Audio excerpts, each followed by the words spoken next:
कि वक्फ प्रॉपर्टी जो है वो एक प्राइवेट प्रॉपर्टी है। बीजेपी इसको ऐसा बता रही है कि ये गवर्नमेंट प्रॉपर्टी है। अगर आप तमिलनाडु, आंध्रा, तेलंगाना और ओडिशा के 13 हिंदू एंडोमेंट बोर्ड की प्रॉपर्टीज को ले लिए तो यहीं पर 10 लाख एकड़ जमीन हो जाती है। कोई 5 साल जो मुसलमान रहेगा, उसमें लिखा हुआ है प्रैक्टिसिंग मुसलमान रहेगा, वो ही वक्फ करेगा।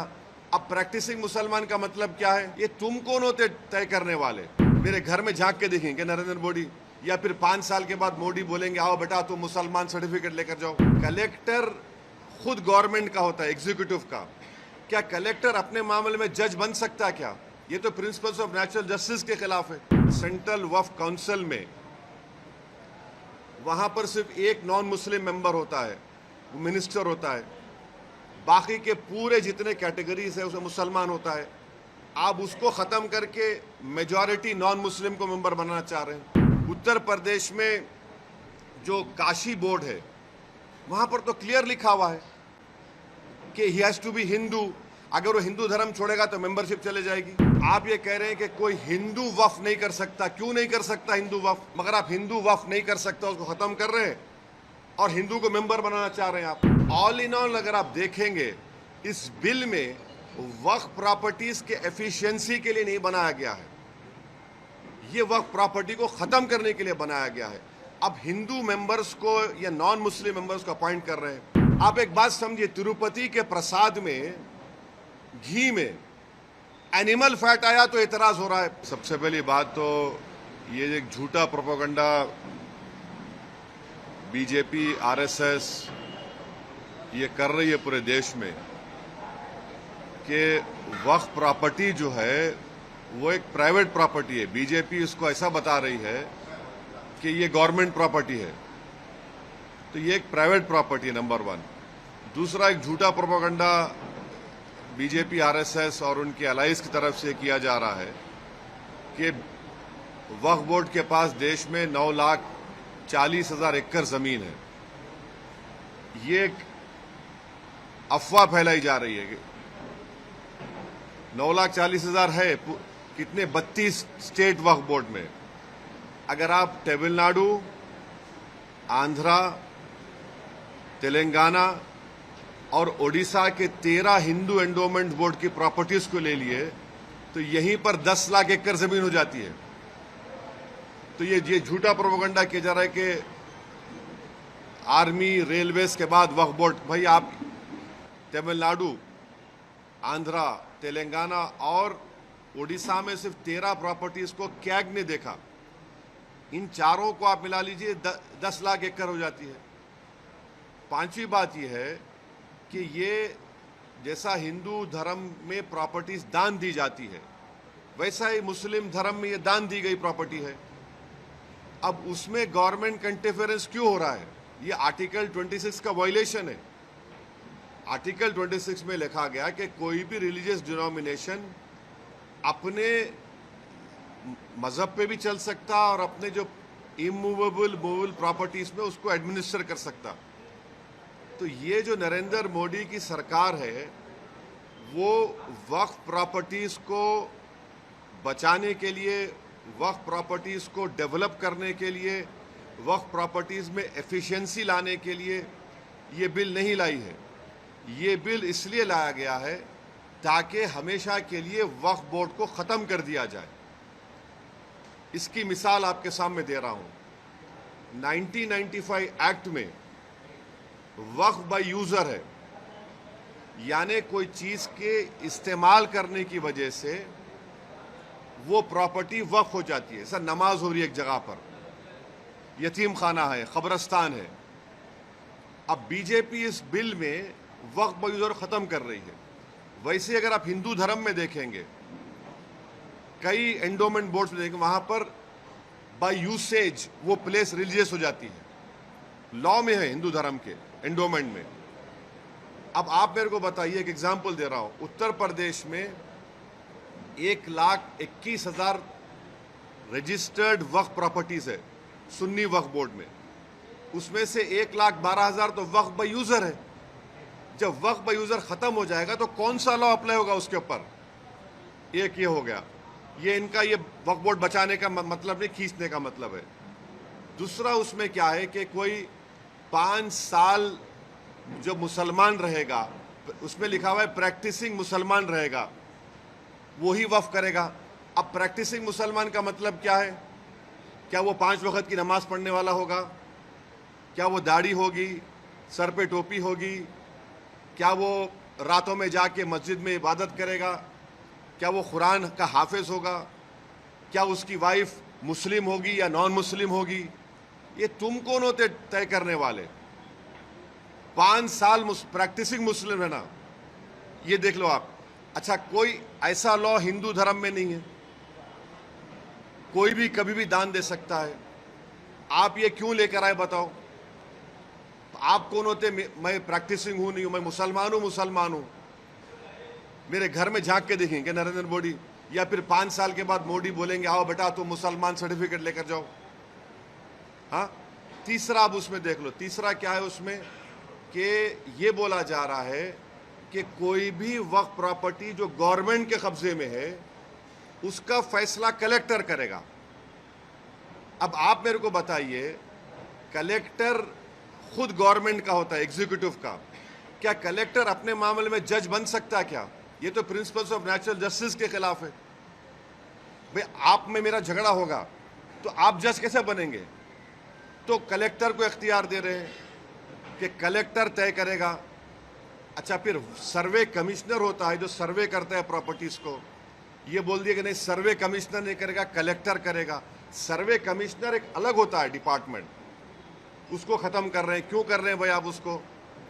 फिर आप ये कर रहे हैं कि स्टेट वक्फ बोर्ड, सेंट्रल वक्फ काउंसिल में वहां पर सिर्फ एक नॉन मुस्लिम मेंबर होता है, वो मिनिस्टर होता है, बाकी के पूरे जितने कैटेगरीज है उसमें मुसलमान होता है। आप उसको खत्म करके मेजॉरिटी नॉन मुस्लिम को मेंबर बनाना चाह रहे हैं। स्टेट वक्फ बोर्ड में पूरे मुस्लिम मेंबर्स होते हैं, उसको आप क्या कर रहे हैं? आप उसमें से कम 8 या 9 नॉन मुस्लिम को अपॉइंट करना चाह रहे हैं। स्टेट वक्फ बोर्ड में इलेक्शन होता है मुतवल्ली कैटेगरी का, एमएलए एमपी कैटेगरी का और बार काउंसिल का, आप नॉमिनेट करेंगे। अच्छा, नॉमिनेट क्यों करना चाह रहे हैं? अगर आप वक्फ बोर्ड का एक्ट देखेंगे तो वक्फ बोर्ड में आपकी प्रॉपर्टी वक्फ है, मैं उसको डायरेक्ट मैनेजमेंट में 5 साल के लिए ले सकता हूं। जब मैं अपने लोगों को नॉमिनेट कर दूंगा उसमें तो मैं डायरेक्ट मैनेजमेंट ले लूंगा, इनकी नीयत खराब है उसमें। फिर आप ये कह रहे हैं कि कोई हिंदू वक्फ नहीं कर सकता। क्यों नहीं कर सकता हिंदू वक्फ? हिंदू वक्फ कर सकता है, वो मुतवल्ली भी बन सकता है, मगर आप हिंदू वक्फ नहीं कर सकता, उसको खत्म कर रहे हैं और हिंदू को मेंबर बनाना चाह रहे हैं आप। सेंट्रल वक्फ काउंसिल लेके देयर शैल बी, शेल का मतलब मैंडेटरी अंग्रेजी में, 2 मेंबर रहेंगे मिनिमम। फिर ये झूठा प्रोपेगेंडा बीजेपी की कि हम महिलाओं को बना रहे हैं, वो पढ़ते नहीं है। ऑलरेडी महिला का प्रोविजन है। क्या प्रोविजन है? अब ये बोल रहे कि 2 बनाएंगे। अभी जो प्रोविजन है एटलीस्ट 2, यानी 2 से बढ़ सकते, आप 2 कर दिए खाली उसको। वक्फ का एक ट्राइब्यूनल है, अब ट्राइब्यूनल में झूठा प्रोपेगेंडा करते हैं कि ये इसका डिसीजन फाइनल होता है। भाई एनजीटी ट्राइब्यूनल है, इनकम टैक्स का ट्राइब्यूनल है, रेलवे क्लेमेंट्स ट्राइब्यूनल है, ऐसे 14 ट्राइब्यूनल है जिनका डिसीजन फाइनल होता है, अपील नहीं कर सकते। भाई ट्राइब्यूनल के जजमेंट के बाद हाई कोर्ट में रिव्यू पिटीशन डाला जाता है। अपील करने से तो लाखों केस कोर्ट में है, और रिव्यू पिटीशन में हाई कोर्ट पूरा रिकॉर्ड मंगा सकता है, तो ये वक्फ के फेवर में नहीं है। फिर इसमें आपने एक कानून लेकर आए। अभी कानून क्या है कि अगर कोई वक्फ की जायदाद को चोरी से बेचता है, उसको 2 साल का रिगरस इम्प्रिजनमेंट, नॉन बेलेबल। अभी मोदी जी के दिमाग में ख्याल आया, क्या ख्याल आया कि तू वक्फ बोर्ड की जायदाद को बेच दे। मोदी है तो मुमकिन है, क्या मुमकिन है कि तेरे को 2 साल नहीं, सिंपल इम्प्रिजनमेंट, तेरे को बेलेबल हो जाएगा। तो वक्फ के मफाद में क्या हो रहा है? ट्राइब्यूनल है वक्फ का ट्राइब्यूनल, उसमें एक डिस्ट्रिक्ट जज सीजे अपॉइंट करते हैं हाई कोर्ट के, एक इस्लामिक नॉलेज का जानकार और एक एमिनेंट पर्सन। अब आप क्या करते हैं? रिटायर्ड डिस्ट्रिक्ट जज, रिटायर्ड गवर्नमेंट एम्प्लॉय, कैसे होगा? फिर अगर आपकी कोई वक्फ की प्रॉपर्टी है, मैं जाके कंप्लेन करता हूं कि ये वक्फ नहीं है, तो collector will order an inquiry. अच्छा, पेंडिंग इंक्वायरी और property will not be Waqf की एक्ट में बोल रहे, बिल में बोल रहे, and there is no time limit for that inquiry, and the collector will do the inquiry as he deems fit. इसका क्या मतलब? यानी आपकी प्रॉपर्टी को मैं कंप्लेन कर दिया कि वक्फ नहीं है, तो कलेक्टर साहब 10 साल ले लेंगे, तब भी वक्फ नहीं रहेगा, वो अपने कंट्रोल में, उनके कंट्रोल में आ जाएगा। तो ऑल इन ऑल अगर आप देखेंगे, इस बिल में वक्फ प्रॉपर्टीज के एफिशिएंसी के लिए नहीं बनाया गया है, ये वक्फ प्रॉपर्टी को खत्म करने के लिए बनाया गया है। अब हिंदू मेंबर्स को या नॉन मुस्लिम मेंबर्स को अपॉइंट कर रहे हैं। भाई, आप उत्तर प्रदेश में जाइए, उत्तर प्रदेश में जो काशी बोर्ड है, वहां पर तो क्लियर लिखा हुआ है कि he has to be Hindu. अगर वो हिंदू धर्म छोड़ेगा तो मेंबरशिप चले जाएगी। फिर आप देख लीजिए जाकर, आप ये जो आपका तमिलनाडु का एक्ट है, तेलंगाना का एंडोमेंट एक्ट है, आंध्रा का है, उड़ीसा का है, इसमें सब लिखा गया कि only Hindu will become the member. अच्छा, हिंदू की परिभाषा क्या है संविधान में? हिंदू, सिख, बौद्ध और जैन, मगर इन मंदिरों में सिर्फ हिंदू बनेगा मेंबर। अब मिसाल के तौर पर मुंबई में ट्रस्ट में है आपका कौन सा मंदिर? सिद्धि विनायक है। गुजरात में सोमनाथ की मंदिर, वो भी ट्रस्ट में आता। वहां पर आप किसको बनाते मेंबर? आप एक बात समझिए, तिरुपति के प्रसाद में घी में एनिमल फैट आया तो एतराज हो रहा है, बिल्कुल सही है, नहीं होना चाहिए अगर हुआ तो, मगर आप हमारे धर्म के संस्थानों में आप कैसे नॉन मुस्लिम को बनाएंगे? प्रसाद में आप बोल रहे कि एनिमल फैट आ गया तो गलत है, बोल हम भी मानते गलत है, नहीं आना चाहिए, उनकी आस्था है, मगर यहां पर हमारी आस्था, हमारे धर्म में ये तो वक्फ बोर्ड तो मुस्लिम धर्म का हिस्सा है। तो इसलिए ये जो बिल मोदी लाए हैं, उनकी सरकार लाई है, वो वक्फ प्रॉपर्टीज को छीनना चाह रहे। अच्छा, अभी हाजी मलंग की दरगाह है, एकनाथ शिंदे का स्टेटमेंट है कि दरगाह नहीं, हम नहीं मानते। अब ये कानून बनेगा तो कलेक्टर साहब के पास जाएंगे, कोई कलेक्टर बोलेगा नहीं नहीं ये दरगाह नहीं है, ये तो कुछ और है, या इंक्वायरी ऑर्डर कर देगा। ये कैसे होगा बताइए आप? अच्छा, एक मिनट ठहरिए, इसमें एएसआई के प्रोटेक्टेड मॉन्यूमेंट्स भी है। एएसआई चाहता है कि पूरा निकाल दिया जाए वक्फ बोर्ड से। एएसआई का सेक्शन 16(1) पढ़िए आप, वो ये बोलता है कि the religious character of any protected monument can never be changed.